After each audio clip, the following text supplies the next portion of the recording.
बिस्मिल्लाहिर्रहमानिर्रहीम। आबे ज़मज़म जिस नियत से पिया जाए, इससे वही फ़ायदा हासिल होता है। ज़्यादा सोचने से दिमागी सलाहियत कम हो जाती है। ज़्यादा सोचना दिमाग के सेल्स ख़त्म करके इसे छोटा भी कर सकता है।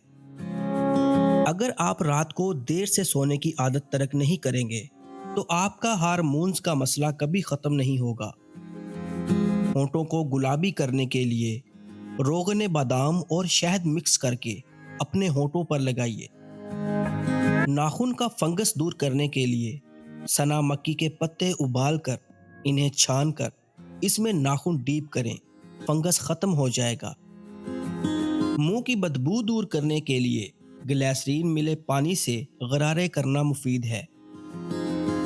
हाथ पांव की सफाई के लिए महीने में एक दफा लीमू का छिलका मलें और फिर नीम गर्म पानी से धो लें, हाथ पांव साफ हो जाएंगे। अगर दूध को उबालते वक्त इसमें एक इलायची शामिल कर ली जाए तो दूध कभी खराब नहीं होता। मूली का पानी चेहरे पर लगाने से भी चेहरे के कील मुहासे और दाग धब्बे दूर हो जाते हैं। कड़वे बादाम पीसकर कील मुहासों पर लगाने से चेहरे के कील वहां से खत्म हो जाते हैं और चेहरे पर दाग भी नहीं बनते। थोड़ी सी चीनी और तिल मिक्स करके चबा लें, इससे दांतों का खराब जायका ठीक हो जाएगा। सब्ज रंग के पहनावे से जिस्मानी कुव्वत में इजाफा होता है। परिंदों में सबसे ज्यादा अक्ल वाला परिंदा कबूतर है। चाय की इस्तेमाल शुदा पत्ती धूप में सुखा लें, फिर इसमें चंद कतरे सरसों का तेल मिलाकर एक मलमल के कपड़े में बांध लें और फर्नीचर पर आहिस्ता आहिस्ता मलें, फर्नीचर चमक जाएगा। सफेद फर्नीचर के लिए ठंडे पानी में जरा सा सफेद सिरका डालकर साफ करें।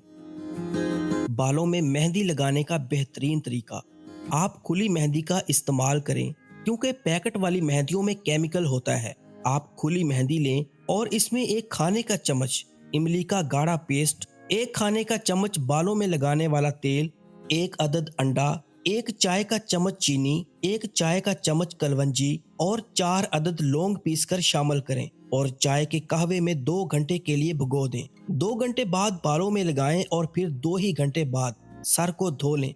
ये अमल महीने में 2 बार करें, इससे बालों में मेहंदी देर तक कायम रहती है और रंग भी बेहतरीन आता है। पट्ठों के दर्द और खिंचाव के लिए एक खाने का चम्मच बादाम का तेल थोड़ा सा गर्म करके मुतासरा हिस्से पर मालिश करें, आराम आएगा। अगर आपको खुजली और खारिश ज्यादा तंग कर रही है तो नारियल के तेल में लीमू के कतरे मिलाकर मसाज करें। सोने से पहले अगर थोड़ी देर पैदल चला जाए तो आपको कभी लकवे की बीमारी नहीं होगी। खाना खाने के बाद थोड़ी देर चहलकदमी करने से आपको मिर्गी की बीमारी नहीं होगी। सुबह के वक्त थोड़ी देर के लिए पैदल चलने से दिल की नालियां बंद नहीं होती। सौंफ खाकर पैदल चलने से नजर कमजोर नहीं होती। जुबान के नीचे कलवंजी का दाना रखकर थोड़ी देर के लिए पैदल चलने से ब्लड प्रेशर नॉर्मल हो जाता है। सर में तिलों का तेल डालकर पैदल चलने से दिमाग की नसें खुल जाती हैं।